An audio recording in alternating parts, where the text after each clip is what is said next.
Ibu Mega dong. Nah, makanya mereka bilang sayang kan kalau lu nggak ikut kan. Nah kalau saya pribadi, saya udah pernah ngalamin ini dari dulu kok. Dulu waktu saya mau maju Jakarta juga kumpul KTP gak kekumpul. Orang juga bilang, kenapa sih Hok kamu nggak mau pulang ke Bangka Belitung? Pasti menang, kursi ada. Lu pasti menang nih. Terus saya bilang, kan saya dari dulu bukan mau jadi gubernurnya. Saya cuma mau bangun satu standar. Kalau jadi gubernur itu kayak apa sih? Dan itu waktu itu ibu kota yang pilihan. Kalau ibu kota nggak dapat, ya udah. Kan memang niat gue bukan mau jadi gubernur kan. Gue bilang, gue cuma pengen kasih model. Ini model bisnis model nih. Gimana cara mengelola kota? Gimana cara menangani masyarakat? Gimana caranya anggaran bisa membuat penuh otak, perut, dompet rakyat? Itu saya gimana cara susun program, strateginya, kebijakannya. Nah saya bikin bisnis modelnya. Dan saya lakukan. Nah makanya saya waktu itu putuskan, ngapain gue pulang ke Bangka Belitung. Itu cuma sekedar jadi gubernur kan. Waktu saya jadi bupati juga, kalian juga gak pernah tahu kelas 3 saya yang bikin. Tanda tangan sama Askes. Yang gak mampu masuk kelas 3 gue tanggung. Gak ada yang tahu itu, karena kecil. Kalau pengen kebijakan kita diketahui orang ya mesti di Jakarta. Dan saya bersyukur paling tidak pernah 2 tahun wagub, 2 tahun gubernur jadi sebuah bisnis model orang lihat. Nah itu tujuan A3 itu gitu. Pak, untuk program ini saya nggak tahu. Saya kira Mas Ganjar udah menjawab ya. Secara prinsip Partai PDI Perjuangan itu kayak saya gini kan, kalau mau bisnis mesti ada pakai nurani. Kalau mau berpolitik ada prinsip. Nah saya kira secara prinsip sulit PDI Perjuangan untuk mendukung seorang Pak Anies. Secara prinsip ya. Alasannya? Nah saya nggak tahu. Itu Anda mesti lihat. Kita lihat aja dulu. Kalau tiba-tiba dukung, gue nggak tahu juga kan. Orang politik kan. Pak, PDIP nggak bisa maju sendiri Pak. Nah dia baru-baru ini muncul wacana Kim Plus Pak. Nah itu bakal Ya, ada satu makanya bisa aja. Saya berani jamin kalau Kim Plus itu bisa hanya bikin satu calon pun, mereka tidak akan pernah berani. Ini ucapan saya nih, bukan saya nantang orang ya. Tidak akan pernah berani melakukan satu lawan kotak kosong. Kalau dia berani, saya jamin Jakarta bisa bikin dia kalah dengan kosong. Makanya akan terjadi mungkin pola ada calon independen yang muncul.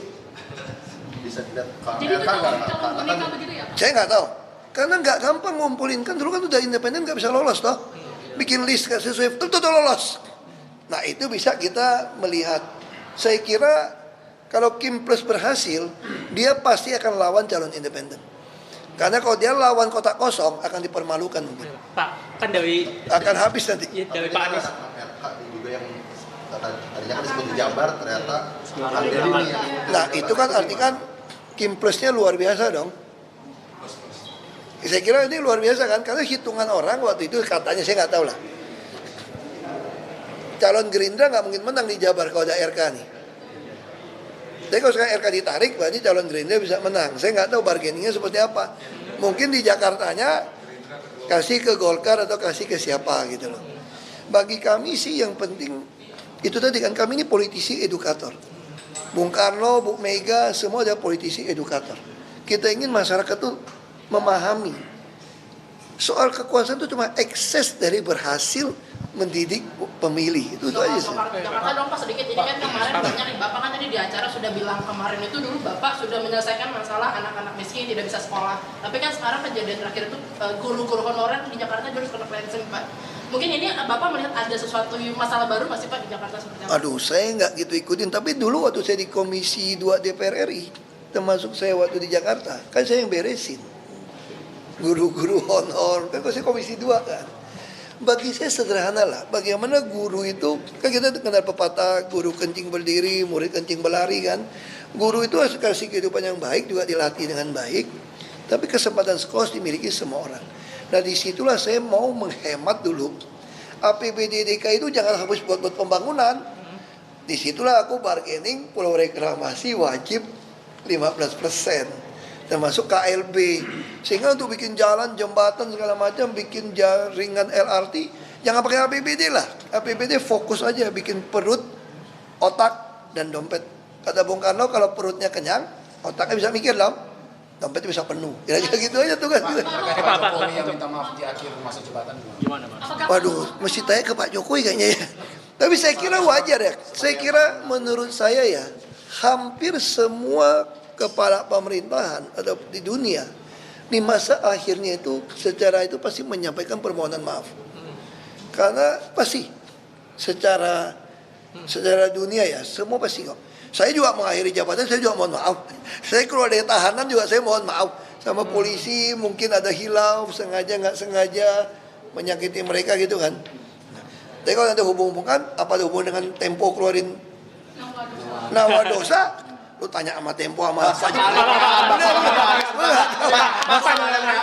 WhatsApp dengan Pak Anies, Pak. Soal lewaan Bapak dengan Pak Anies itu gimana, Pak? Aku gini ya, aku jujur aja nih. Aku nggak etis tunjukin kalimat WA-nya ya. Saya ketemu Pak Anies setelah saya keluar dari tahanan cuma 3 kali. Jadi saya juga yakin Pak Anies tidak bermaksud mengatakan seolah-olah kami diam-diam ketemu. Saya kira Pak Anies nggak bermaksud di situ. Saya pertama ketemu beliau tuh waktu pelantikan anggota DPRD. Hampir 5 tahun yang lalu. Terus yang kedua saya ketemu, waktu itu saya lagi ke toilet. Saya ada acara makan sama teman, ada tamu. Pak Anies ketemu di toilet, ketemu Pak Surya Paloh. Ngomong-ngomong, begitu keluar, ternyata Pak Anies nunggu Pak Surya Paloh. Ada kawinan petinggi Golkar waktu itu di Pondok Indah Hotel. Ya tanya basa-basi gimana kabar, apa gimana anak gitu. Ya udah pergi, kerja dia udah buru-buru. Yang ketiga kali saya ketemu nih, Juli kemarin, kawinan Ketua Apindo, Ibu Sinta. Pas saya pulang sama Dubes Maroko, ketemu Pak Anies, foto-foto, terus Pak Anies bilang, ayo kita foto. Terus Pak Anies tanya, nomor teleponnya yang mana nih? Ya terus saya kasih nomor ke Pak Anies, dia catat. Lalu waktu saya pulang saya terima WA, tes Anies. Ya terus saya bilang, ya terima kasih Pak, udah nomor. Terima kasih, ada waktu kita kapan kita kumpul nih. Ya Pak, siap. Itu aja nih. Sampai hari ini nggak ada WA apapun. Yang dimaksud apakah dengan gubernur-gubernur lainnya juga, Pak, bagaimana? Kalau saya sama Pak Sutioso dekat. Karena tinggal dekat rumah saya, dari dulu kalau dia panggil saya datang. Karena kan senior ya. Tapi kalau Pak Anies sebetulnya itu hampir nggak pernah kontak saya sih sebetulnya. Cuma saya juga nggak tahu, saya kira dia nggak bermaksud mengatakan bahwa saya sering ketemu. Oh, iya, Pak.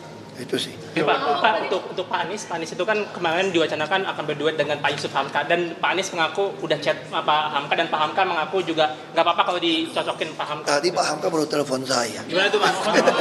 Aku dekat sama Pak Hamka kok. Kayaknya nggak jadi maju nih. Karena udah Kim Plus kan, udah dukung RK kan. Berarti yang Golkar punya calon bukan. Tinggal kita tanya nih, RK dengan Hamka atau RK dengan Mas Kaisang nih, kita kan nggak tahu itu. Bisa nggak, Pak? Kita nggak tahu. Tapi ini ada wacana Pak RK dengan Pak Saiku itu gimana, Pak? Aku nggak tahu. Bisa aja terjadi. Kalau itu terjadi, berarti Pak Anies di PHP-in PKS dong. Pak, kalau Pak Anies lawan Pak Ahok lagi head to head itu bagaimana, Pak? Tanggapannya? Ya saya kira bagus untuk jadi politisi edukator. Bagus dong. Akan terulang 2017 menurut Bapak sejarah Karena gimana? orang kita itu bukan, kamu kira pemilih kita ini bego apa? Semua orang punya nurani, bos. Ya kan udah bunyian semua udah ngaku, ngapain sih nggak bakal segitu lah, percaya sama gue lah. Orang Jakarta ini waras.